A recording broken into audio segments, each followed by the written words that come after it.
Squeeze into the shot. Squeeze in. You can squeeze into. Squeeze. You're good here. Okay, cool. Don't be in my shadow. Yeah, I feel like if anything really controversial happens, then you need to throw down the wine glass and say, "But enough talk. Have at you." Do not throw that fucking. What is a man? A miserable little pile of secrets. Exactly. Okay, let's just actually reenact the start of Castlevania. Let's not do a podcast. Wait. So how's the first song go? The same can be said for all religions. You steal men's souls and make them your slaves.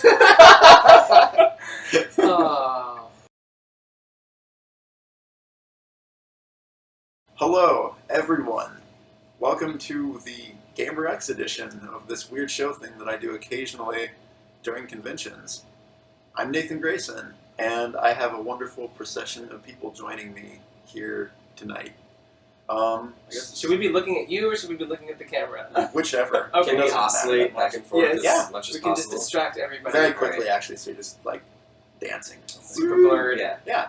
Like that. But no, we should probably go with introductions. Yeah. So I guess let's start with Samantha. Yeah, I'm Samantha Kalman. I'm an independent game developer based in Seattle.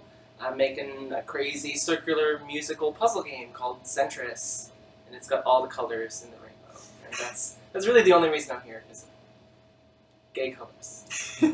Right? Okay.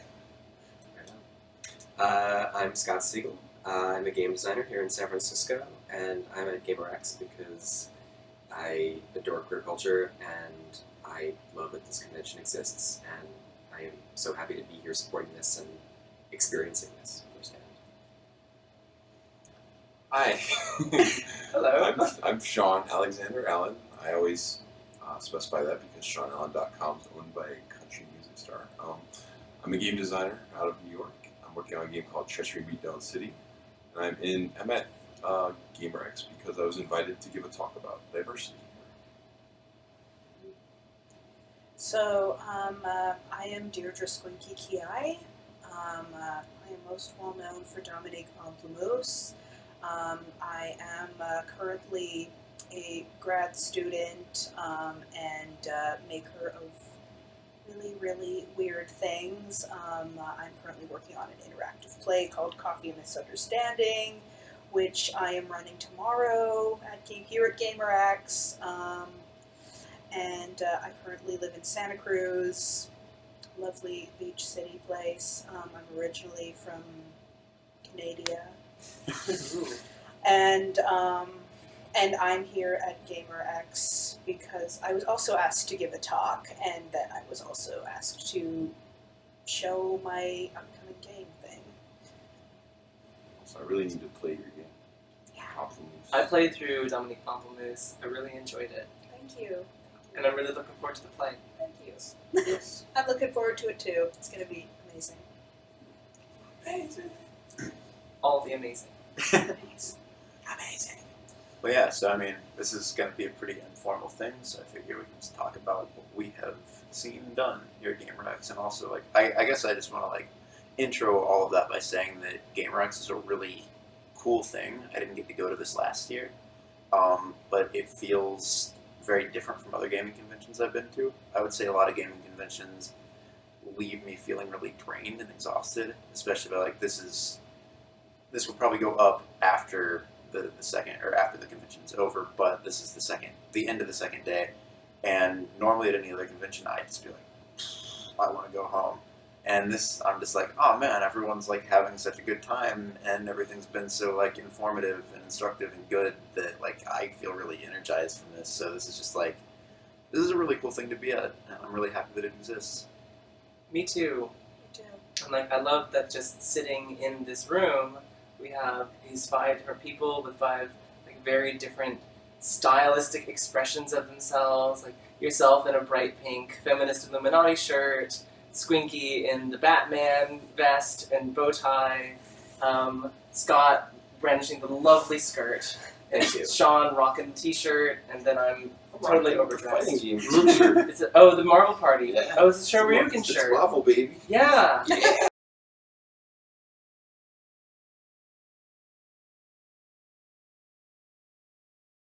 They actually have fighting games here. There's a room with a bunch of consoles and like Mario Kart and Smash Brothers, Street Fighter, and like Let's Dance. I actually Let's Dance is a fun. is it? Yeah, absolutely. No, It's so is easy. Mario Yeah. Kart. Yeah. Well, no, it's funny when I saw Tony when I was coming upstairs. The first person, most people were like, "What's that shirt?" And one guy was like, "Oh, that's a great shirt." And I'm like, "Yes, you know where the fighting game fans are because Yeah. they see the shirt." So even though Evo is happening right now in Las Vegas, we're here in San Francisco playing fighting games at the Gay Game Conference. So like, really, like Street Fighter equality is all I'm saying. We're gonna be watching them tomorrow probably too. And tonight, Yes. So, what's Evo? I'm not familiar with Okay, it. yeah. Evo's the world's biggest fighting game tournament. Oh, So cool. it's in Vegas right Oh, now. wow, yeah.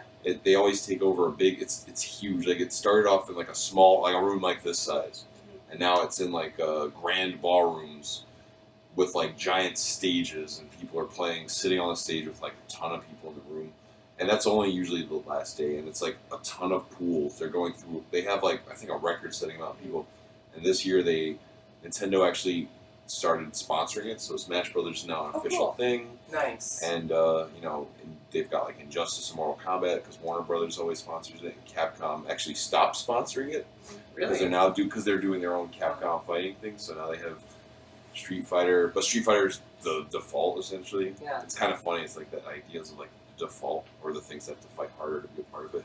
King of Fighters apparently ended today, which is annoying because I wanted to see King of Fighters. What's King of Fighters up to now? Is it 13, 14? 13. Okay.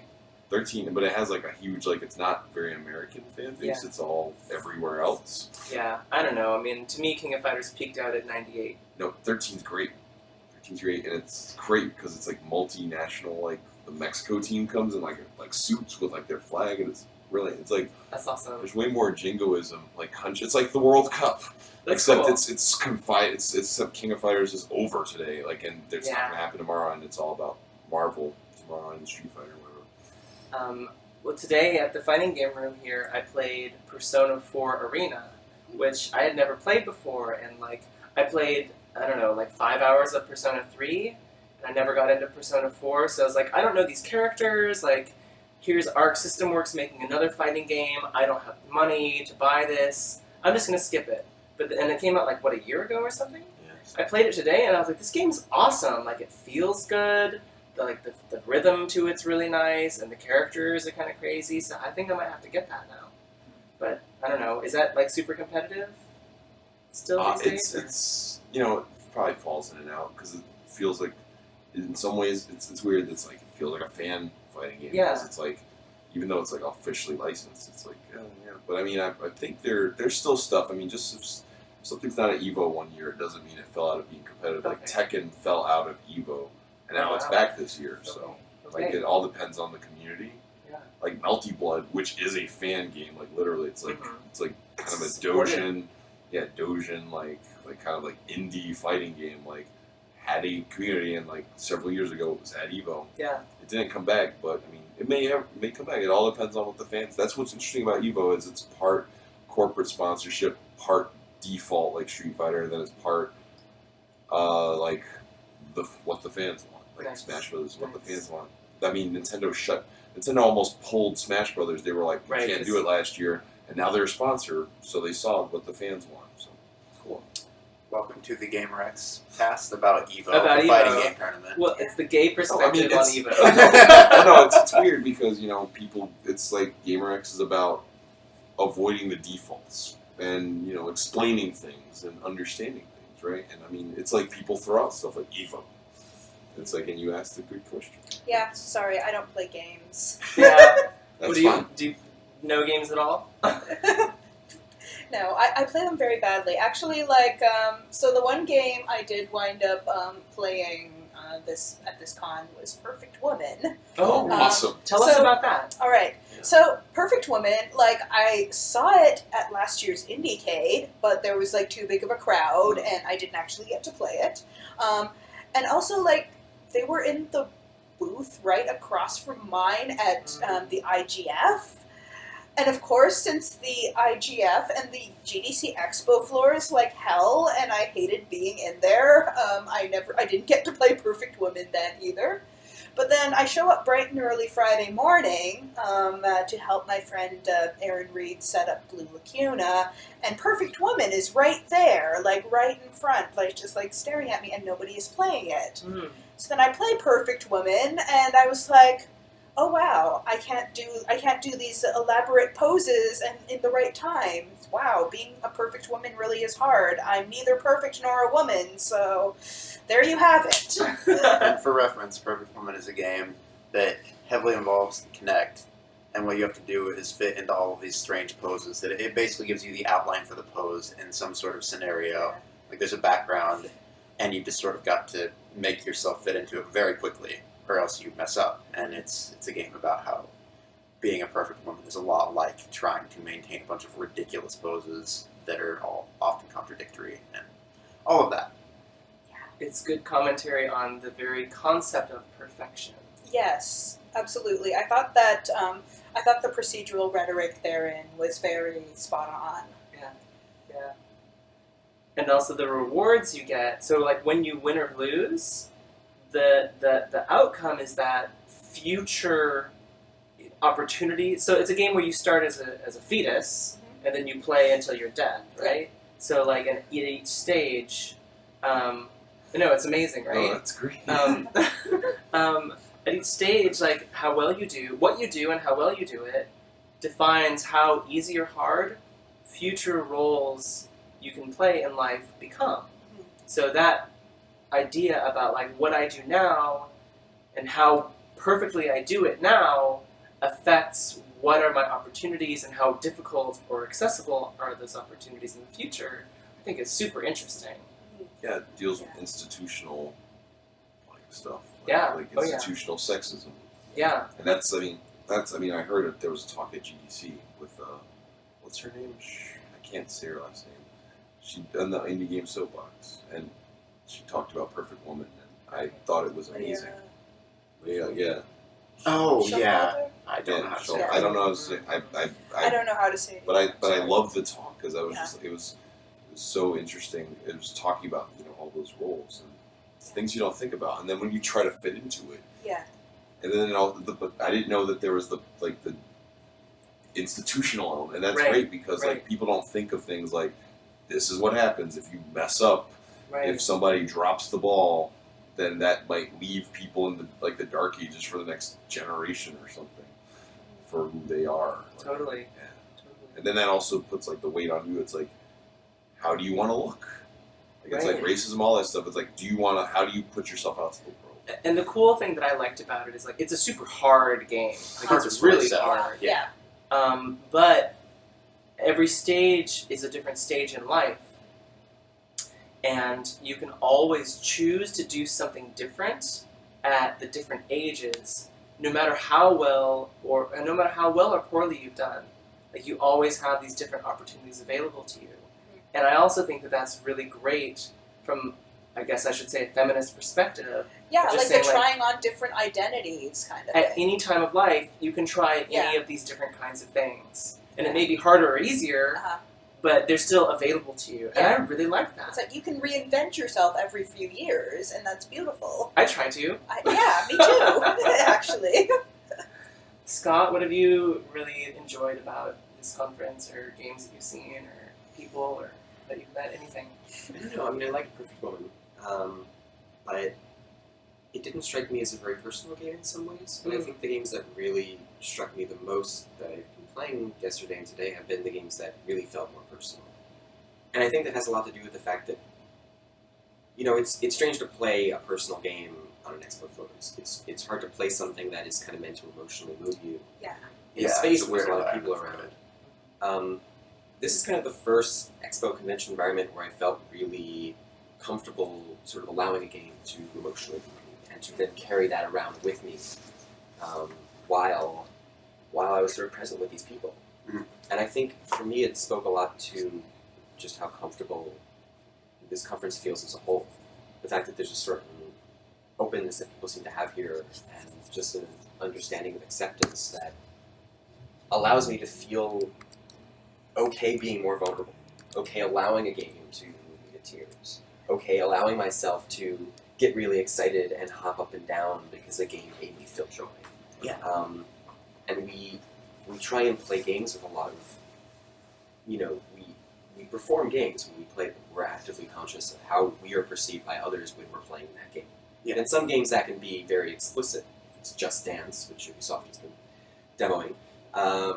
Or Perfect Woman, which is very much about, doing these physical actions Yeah. in front of a presumed audience, because what the fuck is that person doing? But if you're sitting down and playing Mario, or if you're playing a 4-player multiplayer game, you're also very conscious of the performance you're making. In a multiplayer game, you're posturing. You're presenting yourself just the same way you would if you're playing chess. You're trying to sort of be mindful of your presence to your opponent. Sorry, just shifting around here. My light was starting to fall asleep. Like Mario Kart, you said being aware of your presence in Mario Kart? Or did I mishear you? I think I said Mario. Mario, okay. Yeah. Right. But just sort of, you're sitting and playing a game and you're conscious of yourself and you're conscious of how you feel perceived by others. And I was okay crying playing Fragments of Him. And I was okay letting myself be moved in that way. And it can be something, a kind of environment where you don't feel capable of doing that. But GaymerX is not that kind of place. Yeah, I agree. I mean, I think that's one of the things I really noticed about it is that it is a very, it's a place where there aren't many pretenses, at least that I've seen. A lot of people are a lot less wary. They're just sort of like, yeah, let's just talk about things that we don't normally talk about in very, gamer-heavy spaces, I guess. Yeah. At my panel this morning on gender and sexuality in interactive fiction, I kind of surprised myself by bringing up some pretty personal things, like talking about my family and how that has influenced just my identity and my process coming out and discovering who I am, and how that and how it's really different from kind of the more normative white experience. And I didn't expect to be talking about that, and I'm a little bit nervous that it's going to be recorded and put on the internet, but oh well, whatever. Mostly nervous because oh my god, is my family going to see this and be why are you talking about us, and why are you, and I mean I'm not even completely out to them about most parts of my life yet, and it's but it's amazing that you're sharing this on these panels and that they're being recorded, because you never know who is going to watch that later and be this is exactly how I feel, and then they don't feel like they're alone, and then you're doing good in the world. So I want to thank you for being so upfront and sharing your story. Thank you. That's super important. Yeah. I'm really glad I was able to do that, and I think I'm getting to just a point in life, and GaymerX is really a space that allows for that, and the fact that GaymerX now exists and that a lot of other similarly themed things are coming, things are popping up, is that now I'm starting to feel more that speaking up is better, and speaking up is the option I would rather take than being silent. It's it hurts more to keep it in than it is to let it out. It's really fascinating to watch the importance of visibility to the community here. It's really amazing to see people just line up around the corners through the hallways for some of these panels and presentations, and I think it is as much about the quality of the speakers that we have and everyone's excitement to be here as it is as just the opportunity to see people like yourself, to see people different from the people that you're used to seeing on these panels having these discussions. We're different from the people that we're told are normal people. Yeah. Well, and it's also, I think I've seen some pretty good intermingling of people who are not the sort of typical attendees of gaming events, with people who kind of are I was actually kind of surprised by the Gearbox panel, which I wasn't expecting to be, because Gearbox kind of has a rocky history with a lot of stuff related to this. And yeah, one thing that was really interesting and cool to me is that they were having an issue with how to depict certain characters. They were having an issue with specifically whether they wanted to have female bandits in in Borderlands, or in like a potential Borderlands 3, which is gonna happen. Like they're like, if we ever make Borderlands again, and it's like, of course you're gonna make Borderlands again. It's fucking Borderlands. 3 more times, 5 Yeah. more times. 16 Yeah. more times. Borderlands will outlive me. I will die before Borderlands Galaxy Turbo 2. Yeah. Borderlands comment number 4. But no, so they were like, Anthony Birch was like, but the problem is if we do this, like, we have a very graphically, like, violent game, and, like, does depicting that sort of violence against women, even if they are enemies, like, does that reinforce certain things that are, you know, present in society?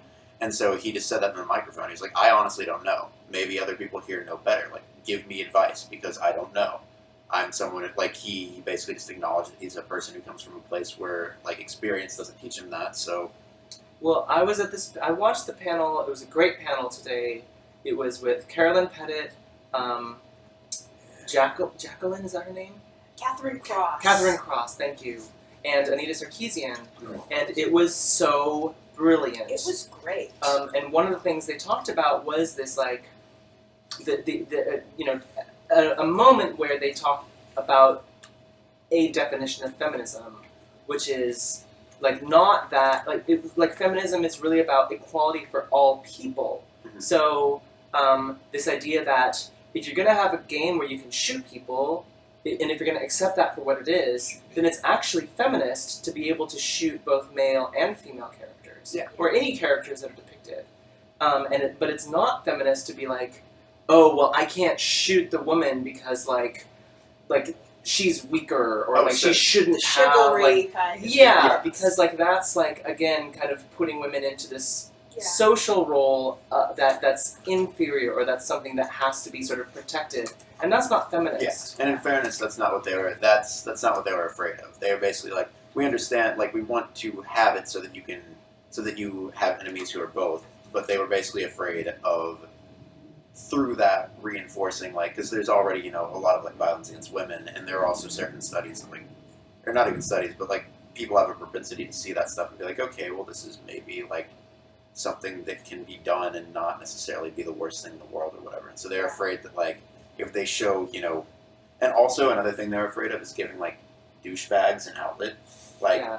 oh, like, I think the specific example Anthony cited is he was like, what if, you know, someone says, this looks like my ex-girlfriend, I'm going to, you know, kill this person repeatedly. And it's like, that's really messed up. Yeah, but then there are still kind of like affordances and like what are the death animations going to look like? Are they going to, like, there's a difference between like you're able to kill women versus like when you kill women, they like make a certain noise and splay their bodies in a certain way, and it's kind of tittillating, and Yeah. you know, like that sort of thing. Like Yeah, they can choose not to do that. They could just choose to like. I mean, like, when you kill a man in a game, like, that doesn't, somehow we're able to kill men in games without making it look sensationalized and violent, and, like, Unless it's Mortal Yeah. Kombat, Well, that's yeah. true. because then everything's Mortal sensational. Kombat is, like, equal opportunity sensation. And I would actually say that Mortal Kombat is a feminist game. Yeah.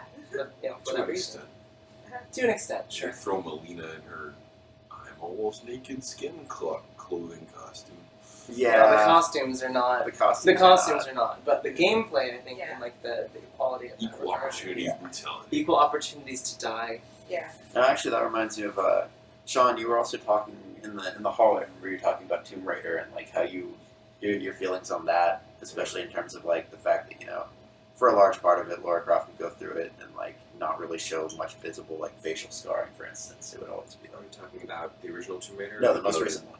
I mean, I would say I felt it was anti-feminist because she's kind of she's almost not even a woman. She's just an avatar that's invincible, that is encased in the body of a doll, that like never ever like gets dirty, but never ever gets like she gets punched by like a dude, like she gets punched like at least 5 times and has like blacks out by like people with like hands the size of her face, and she but you watch a Ronda Rousey fight, who fights a woman who's smaller than her and gets punched UFC. 5 times, yeah. Hell yeah. And her face puffs up because she's a human being. Yeah. And it's like Ronda Rousey's not there to be like, she's not like, and nobody's like, man, that Ronda Rousey, she's not attractive when she gets punched. beats the shit out of like this last. There's that GIF that's going around where she wins in like just 16 seconds. grabs her, spins her over, punches her repeatedly, and it's like done. And it's like she's the most exciting person in UFC right now. And I'm like, I want if you're gonna go out of your way to make a strong female character, then make someone who can take damage. And like it's kind of weird. It's like she gets hit.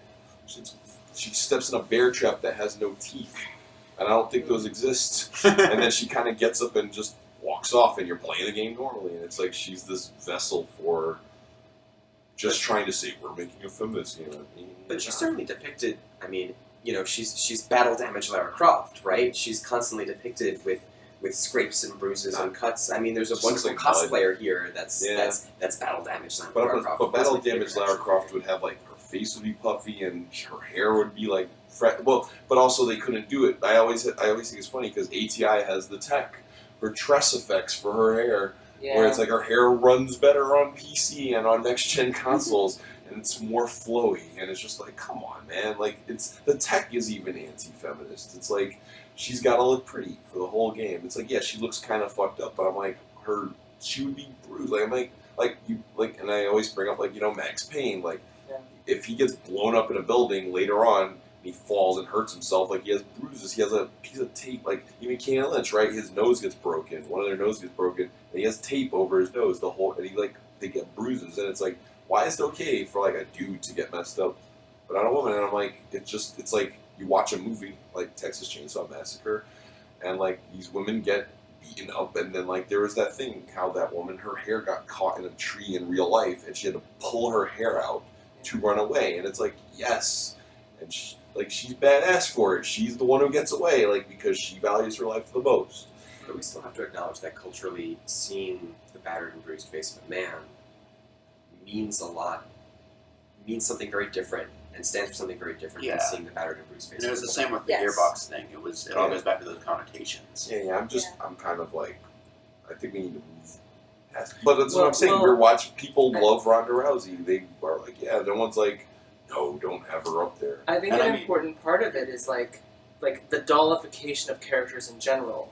Where like I mean I don't know why I'm coming back to Mortal Kombat, but I watched the new Mortal Kombat trailer during E3.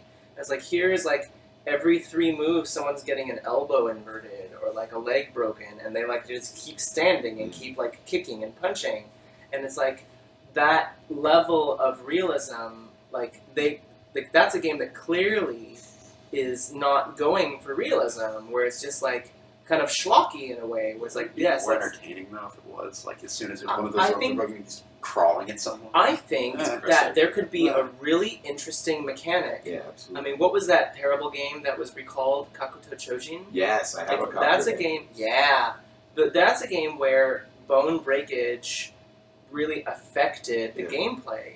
And even though it was like I played it, it was a terrible game. It was not fun. But it was only recalled because of some. Yeah. We don't need to talk about that. But like there was a gameplay connotation to like the level of aggression, and there was another game that was Tao Feng, where it was the other creator, John Tobias, where you could have bones broken and then you couldn't use a limb. Yeah. So I still think there's a lot of interesting space to explore for actual visceral damage in characters. Assuming that there will always be games that have violence in some way, along the scale of little violence to a lot of violence, but it's like I think a lot of the games where male characters get kind of beaten up, they may be treated more honestly or less like dolls. But in the Tomb Raider example, she's put through a lot of shit to show her character, but the shit that she goes through is so unrealistic and her recovery is so unrealistic that she is very dollified. And I think that's, I think it's okay for games to do that, but I think that if games only do that for women, it's weird. Well, they also spent a lot of time talking about how they wanted her to be real, and then they went out of their way to not make her real. They went out of their way to make her. Okay. They went out of their way to make her this character that's invincible, that's just an avatar that can't be changed in any way, shape, or form besides getting dirtier. Yeah, and it's definitely that thing of like that being the predominant way that women are depicted is the issue, certainly. Because I mean, I think back to watching things like Buffy the Vampire Slayer. And there are plenty of episodes where, you know, she'd be in some crazy fight with a vampire and get hit in the face like 8 times and not really show any visible damage. But it was also because that was kind of like a Buffy cartoon. the Vampire. Yeah. But she was also badass, kick-ass bitch. Oh yeah, Yeah, totally she was superhuman. Like, Yeah. Whereas Lara's supposed to be. I mean, they spent. I don't want to like belabor this too much but it's just like they spent a lot of time marketing it as she's a real person essentially Right, that you want to be able to take care of. right. They Yeah, even which said was that we want you to protect her, We want you to be which her I don't really protector. understand because Yeah. I'm like, you're the one controlling this person, but she's also some superhuman cyborg that kills 3,000 people without a beat, and then But you're supposed to want to protect. you're supposed to want to protect the woman who shoots a barrel, lights it on fire, and then shoots it to explode 3 dudes as they fly off. a I've cliff. always wanted to shoot a barrel and explode. That'd be dope, but I don't. But I'm like, I don't know That's if you're the the one who American needs protecting. Like that's like you're the T-1000 just rolling around. I'm like, Oh my god, can they make an Arnold movie where it says you'll want to protect him and his That would be Yes. amazing. kills Protect 4,000 John Connor. men. Only if it can be called shoot a barrel and kill 3 dudes. no, just And call it's it- the titular line. You just get to a point in the movie where it's like, you just shot a barrel and killed 3 dudes. And I was like, I know. And it has to be constantly playing "Barrel of a Gun" by Depeche Mode. No, I want to say my favorite. I don't really play. I don't really play games where you shoot people. Don't play Shoot Man. But I would play this one. No, like my favorite term from this convention is Cherry Cupid with Shoot Man, and it Shoot was Man. a talk with Liz Ryerson and Lauren, and it was a discussion of aesthetics and art, and just Cherry would always just say, you know, Shoot Man, just pretty much referencing everything, and it was just like, That's yeah, a it's an sequel all- to Pac-Man, right? She seems fabulous, It's a- Mary. Oh, it was a great panel, and it was really it was just interesting because it was very very anti-status quo, and it was really good and very well received by everybody. Everybody really liked it, and it was just about like So saying, how can it be anti-status quo if everyone really likes it? I don't understand. Whoa. Because Whoa. we're at GaymerX. "Oh yeah, Oh, well, that's this whole thing is anti-status quo, which is great. I love it. But the thing, But can you be anti? well, can you- this isn't yeah. the status quo, right? Yeah. This is like the thing that people don't want to exist or want to admit that it exists. Yeah, but we're also not a monolith either. I mean, like there's Oh, like absolutely. there are still people who feel like outsiders even within GaymerX. Oh, I would Yeah, say you were that's talking very about true. that a bit Yeah. earlier. I was, Yeah. and I mean, like this is like. I mean, I think GaymerX is great, but I still feel like I'm in the margins in a lot of ways. Like a lot of, and for the most part because of the title. Like, I mean, like I don't identify as gay, and and I feel that like the term gamer was originally it was originally adopted by gay cis men. Yeah. It's a little And- bit contentious. Well, Yeah. Matt addressed that though, Yeah. and I think I thought that was cool. Yeah. They were like the reason why GaymerX is going away is because they want to Yeah. be more inclusive. And that's I great, think and I it's hope great. they do, and I'm really excited to see that. And I think that this could with more diversity and inclusion, this could turn into something that essentially replaces PAX. And PAX is due for a replacement. Like PAX itself, replaced E3 in a big way back in 2007. But yeah, I really feel that it's time that something comes along and becomes the new thing to challenge PAX. I think it's super amazing that people in the industry and who love games are willing to support and willing to create a space where we can all come together and say, hey, we are different than what we're seeing as the predominant thread of conversation, Yes. and we are fucking important too. Yes. So here's what we're doing, here's what we're about. We're gonna have a good time, Uh-huh. and we're gonna show cool games, and we're gonna play cool games, and we're gonna meet cool people, and Yeah. it's gonna be great. How many people got complimented today? I think I got complimented. How many people complimented someone today? I complimented I several complimented people When today. the fuck do you ever do that at a conference? Yeah, for When real. does that happen? Aside from, I thought your talk was really great. Here's this card, it's just, it's a completely different game. Yeah. And it's a better game. It's a much better game. Yeah, so like that should be the dominant game. Yeah, Yes. Yeah, absolutely. it's a very Absolutely. positive, super positive. Yeah, vibe, this is which is falling amazing. off the bed. Although, No, this is the roster Yeah. update, the better roster and it's not update. to say that like everything's perfect because I've heard some things, but I mean this is always going to happen. But, Yeah, I mean, Well, there's always nothing's growing ever- pains. but I just think it's still. Nothing's ever going to be perfect. But it's interesting because this is something I think about and I've thought about a lot because there's Code Liberation, which is it's women teaching women how to code in New York, and how it grew from like a small group of people into a large group of people, and it's a safe space, and women of color are a large part of it now, and how at GaymerX there's a lot of like, and I don't like the word people of color, there are a lot of black people here, which is cool, and I'm just Yeah. like. I'm a person of color and I'm not black. Yeah. That's why it's Yeah, always exactly. weird because I'm like, because yes, in this country, person of color can mean Indian, Arab, whatever, Yeah. and I'm just like, we are not a model. Yeah. Like, there's no But model. like, of the, but like black people, Yeah. the black people in America, especially, like have this very particular like set of like challenges. yeah, there's Yeah. there's even like discussions amongst people who come over from Africa versus people who are like whatever. But I just think it's cool. There's a lot Yeah. of black people. There's a lot of other Yeah. type. There's a lot of. I guess if I don't like the Diversity. term, but there are a lot of people of color. There are non-white, non-cis, Yeah. whatever. Even a lot of people That with are just disabilities and stuff. Yeah, there's a lot of Yeah, very well represented and very. It's great, and I was just like, wow, like you make a space that even still has a problematic name that Yeah. they've already addressed, Uh-huh. and it still is far more inclusive than an Oh my event like God. PAX, which is Yes. which is kind of a monolith a little bit. Yeah. That's a lot of monolith. It's gigantic. Yeah. Yeah, I mean, like, and I remember when PAX was still kind of like slightly smallish. Like the first year I went in 2007, like Yeah.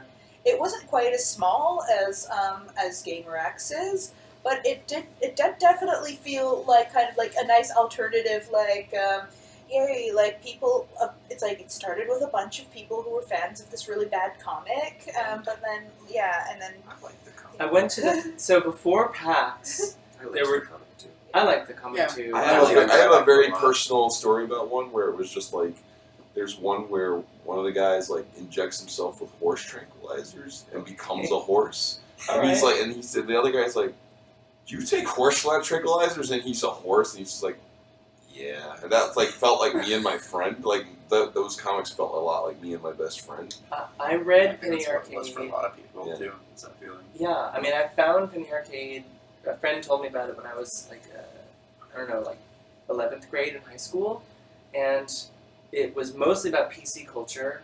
And I, being a Macintosh gamer at the time, didn't have a lot of exposure to that. So like, but there was some console conversation too, and I thought it was really funny.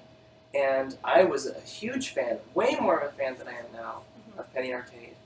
And before there was PAX, there was 2 years where they had basically the precursor to PAX in Seattle Yeah. that was called the NecroWombiCon. oh, yeah, I went to the NecroWombiCon, and that was the first time I met Jerry and Mike, and was like, wait a second, you guys don't look anything like the characters. That For actually, reference, that, those are the guys who wrote the comic. that threw me off like totally. I was Yeah. like, wow, like I felt like you guys were like me, even though it didn't look like me. But I was like, But that And first con was misrepresented. cool. Like we just met. So in Seattle, there's a place called the Seattle Center, and in Seattle Center, there's the Center House, where there's a lot of restaurants and a bunch of tables. And there was like 30 people. It was super small, and we all just sat at these tables, like these 2 tables, and Jerry was at one, or Tycho was at one, and Mike/Gabe was at the other, and we just kind of all talked. And my best friend Jesse ended up like having a really long and nice conversation with Gabe/Mike about like importing Japanese shoot 'em ups, like shmups. Like this is pre-Ikaruga and all that stuff. And it was just like, here's these guys, they were just willing to come and sit at these tables and talk to their fans. And like that was super cool.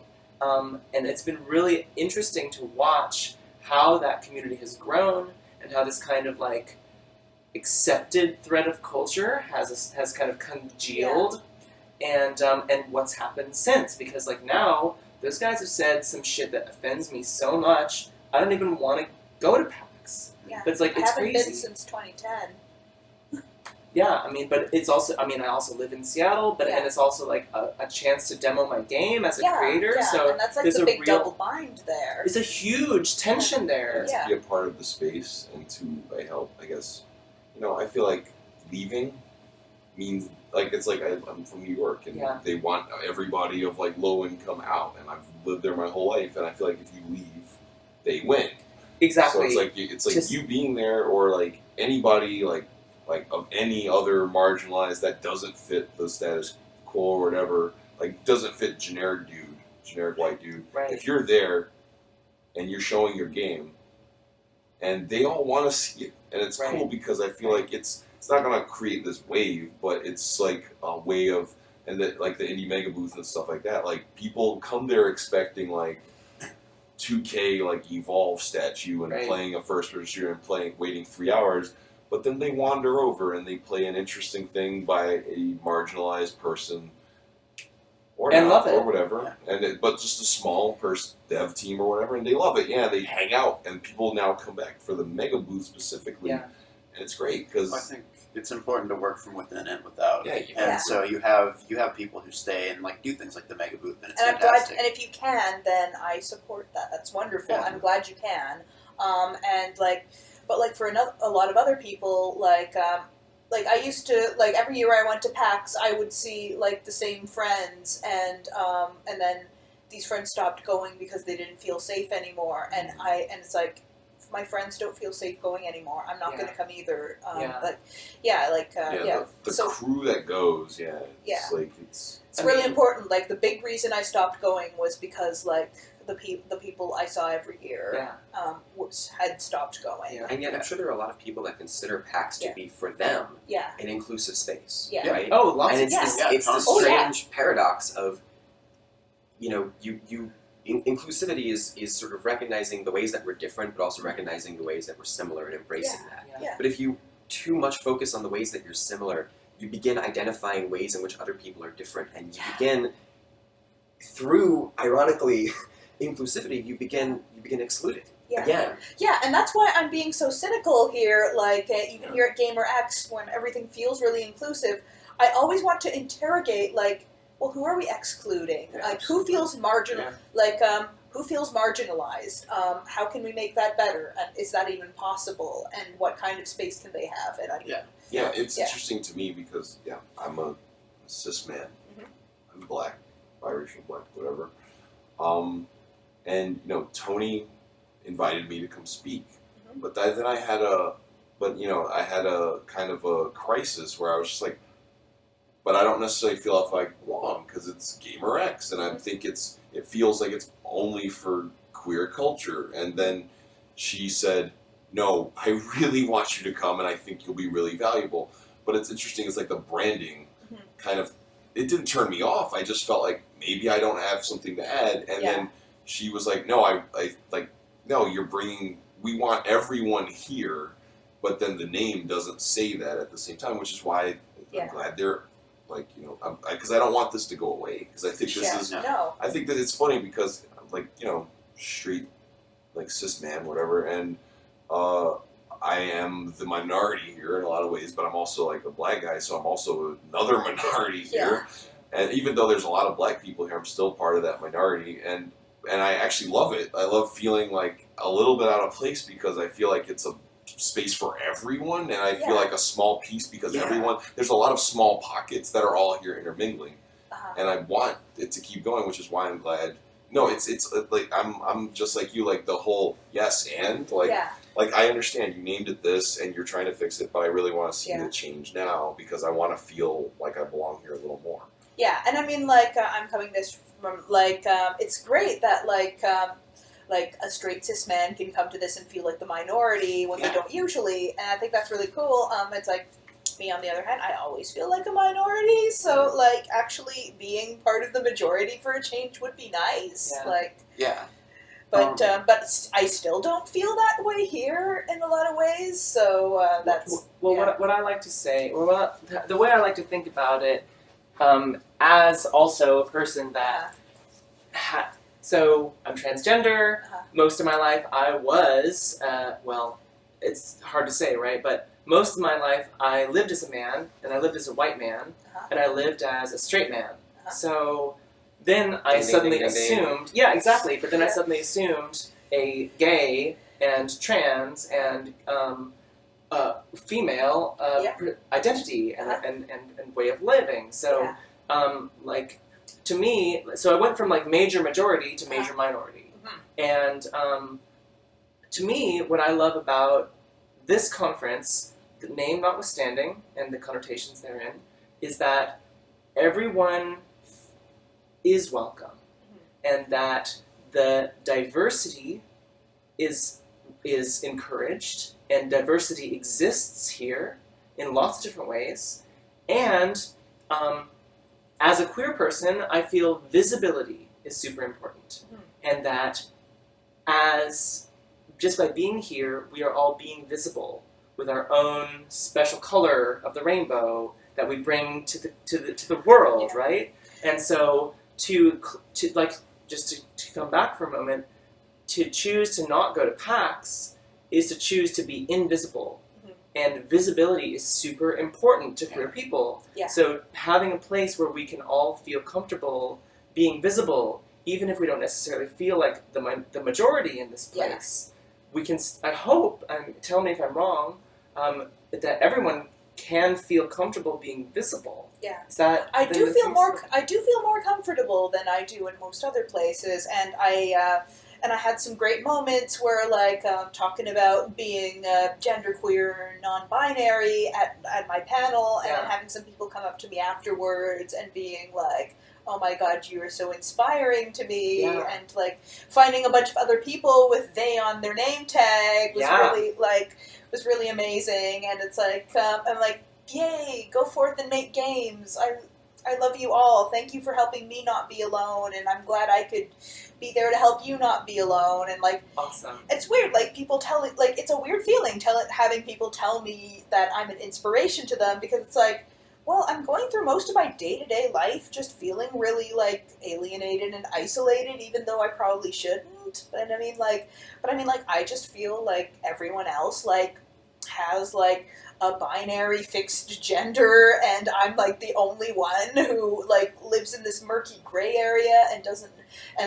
know and doesn't want to care and doesn't like really and then issues of like the whole issue of like sexuality and queerness and stuff. Like, people's sexualities are so tied to a particular gender, and I'm like, I don't understand how that works, people. And I don't want to invalidate other people's experiences. I almost did that at my panel, and I was like, oh my God, I'm sorry, I didn't mean to do that. But I don't want to invalidate other people's experiences, but it's just so foreign to me.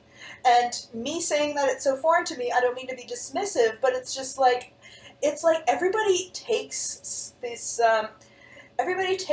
like a certain feeling and a certain, way of explaining their experience of the world for granted, and just don't take into account that not everybody experiences that the way they do. But at the same time, you seem apologetic for expressing how you feel. Oh God, yeah. And then, which is shocking, because you think about the ostentation that people have on the internet when you challenge their ability to express their feelings. Yes. And that is, I think, an opinion held by the majority in a lot of ways, and not one shared by people who don't feel as though their opinions and their feelings are in the majority, are to be not contested. But you're totally. I adore the fact that there are people here asserting themselves and explaining how they feel to other people, because I think one of the most valuable things we can get out of here is an understanding that we don't all feel the same way. We don't all have the same opinions. We don't all regard the world through the same eyes. And I think it's especially important to put faces and names to all of that. Like, that's the point of these conventions, is they bring people together physically. So you have that internet interaction, but it doesn't even come close, because half the time people are just talking past each other. Even because if they're like making a very on the internet, it's very easy to be like, oh, you're genderqueer. You want to use singular they pronouns. Like, okay, like, so are you like those otherkin, or like, and like, are you going to just say that you're like actually an animal or whatever? Not that that's invalid or anything either, but it's like just like it's like it's easy to dismiss like something like just a faceless internet entity, but if you see a real person, like, and another thing like the furry presence, that's been wonderful. Like, we've had some conversations about like how furries are like just absolutely maligned by geek culture and treated as this complete punchline Yeah, they're to totally the everything. punchline. Yeah, It's not just geek culture. yeah. I mean, and it's all culture. At one of my former jobs, I had a boss of mine say to me, in what he thought was jest, Yeah. you know, I'm not going to discriminate against you, but if I find out if I find out you're a furry, I'll fire you. Yeah. Which he thought was adorable, and apparently I'm not the only employee he said this to. Yeah, which is really cute. Except if you replace the word furry with anything else, you realize it's just a horrible fucking statement to make. Yeah. And why is it any less horrible if you say it if it's a furry? It's not. Really? And it's not. And the that's point the is thing. that it isn't. But Exactly. it's this assumption by him that he's gonna toe the line of what is acceptable Yeah. acceptance. There's a line you have to draw. And apparently it's okay for him to draw it above Yeah. you know, a certain lifestyle and a certain type of identity. Yeah. Which is incredibly problematic. Yeah. And like, you know, we've discussed how furries are the bottom of the pecking order in terms of inclusive groups and who the inclusive groups choose to exclude. Mm-hmm. And that kind of situation is pretty problematic. And I Yeah. just love seeing the fact that we are accepting of furries here, that they're Yeah. a part of the culture here. They're not a very large part. I would say No. that at this convention they don't feel very visible, No. despite the fact that they have space. Yeah. And that makes me wonder, honestly, if Do they really feel welcome? Are they also marginalized? Well, Do there is actually a talk though, which is interesting. It's funny because it's kind of interesting. Like there's a talk like that furries and queer people are natural allies. Yeah. So I'm interested in that. It's also funny to me because that is one talk out of all talks. Just like my talk is about like Latino people making more games, and that is often a issue on panels. Is that most panels are all white people generally. Here at Inclusivity World, it's like and that's one of the reasons why Tony wanted me to come here. But it's like there are no black speakers. Yeah. Except for like Gordon Bellamy. They invited Yeah. him too, and it's like, but nobody I think thought to send in talks either, right? Like, Yeah. and, it's like I think, and you know, if I had felt like I didn't want to do this because I felt like I was invading someone's place, there'd be nobody black on their own panel who had submitted a talk doing so. And I actually talked to a guy downstairs, and he, as soon as I told him what I was talking about, he's like, "You're my hero."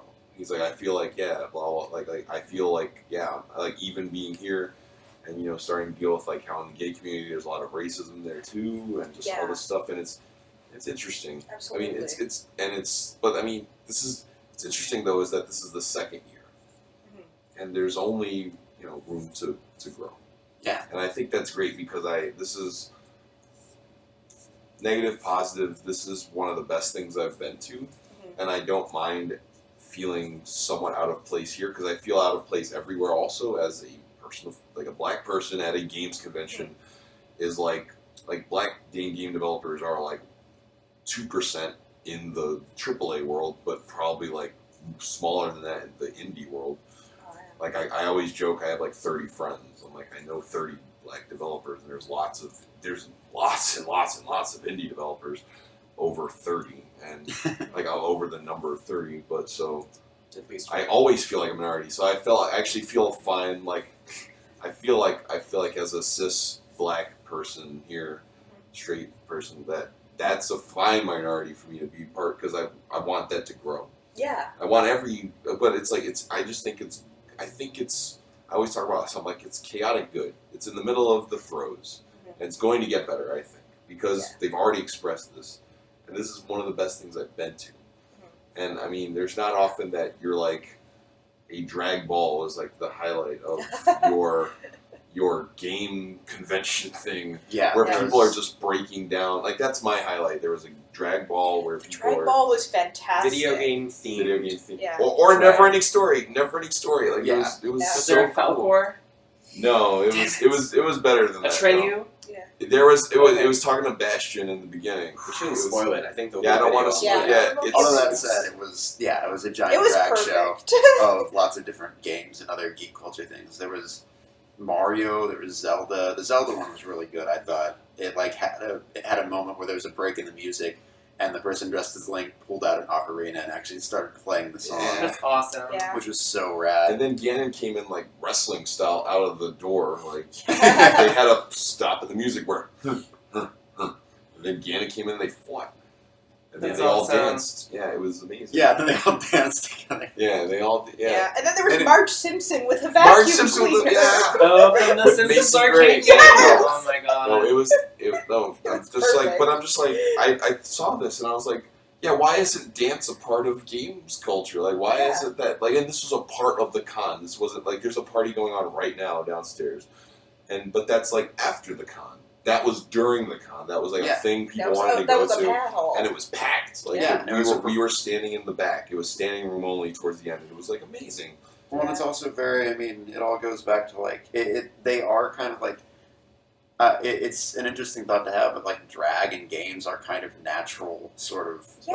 like, they work together, because, I mean, both are performances. Kinda Games are performances. They Yeah. always are. Drag and cosplay. Yeah, drag and cosplay work really well together. I mean, a lot of those people were, like, really good cosplayers, too. And Yeah, so they exactly. Just, like, And there's another panel about, being a queer wrestling fan. Like that's what I'm saying. Like there's a lot of interesting stuff here because then Yeah. wrestling and drag goes together too, and the whole sportsmanship and like all these other things, and playing another character, like having your real name and then having your persona, and the Yeah. fact that they had Darren Young come out to his music, Mhm. like it's like this is all very interesting, and it's like the fact that it's like it's finding ways for queer culture and culture to just how they intersect and look at that. That's really great. and I mean, even games and identity. I was talking to a Yeah. bunch of cosplayers Yeah. earlier who were, like, doing crossplay, which is where you play a character who's not necessarily in, like, your body, like, sex.